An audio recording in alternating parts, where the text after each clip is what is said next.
হবিগঞ্জের মাধবপুর উপজেলার সীমান্তবর্তী এলাকায় বর্ডার বাংলাদেশ ৫৫ বিজিবির অভিযানে বিপুল পরিমাণ ভারতীয় জিরা জব্দ করা হয়েছে। গোপন সংবাদের ভিত্তিতে পরিচালিত এই অভিযানে পাথর বোঝাই একটি ট্রাক থামিয়ে তল্লাশি চালিয়ে এই জিরা উদ্ধার করা হয়। বিজিবি জানায় জব্দকৃত পণ্যের আনুমানিক মূল্য ৩১ লাখ টাকার বেশি। এ ঘটনায় চোরাচালান চক্র শনাক্তে তদন্ত চলছে। বিস্তারিত দেখুন নাহিদ মিয়ার প্রতিবেদনে। হবিগঞ্জের মাধবপুর উপজেলায় চোরাচালান বিরোধী অভিযানে সাফল্য পেয়েছে বর্ডার বাংলাদেশ।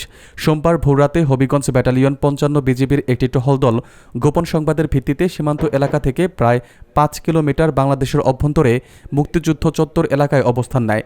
রাত আনুমানিক ৩টার দিকে পাথর বোঝাই একটি ট্রাক ওই এলাকায় প্রবেশ করলে বিজিবি সদস্যরা সেটি থামিয়ে তল্লাশি চালান। তল্লাশির সময় ট্রাকের উপরের পাথরের স্তরের নিচে বস্তার ভিতরে অভিনব কৌশলে লুকানো বিপুল পরিমাণ ভারতীয় জিরা উদ্ধার করা হয়।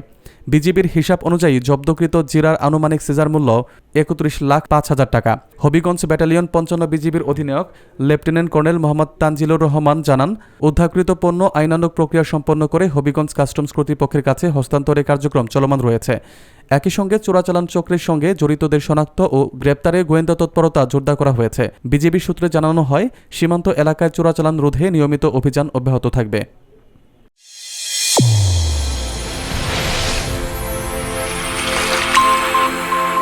চ্যানেল A1 হৃদয়ের স্পন্দন।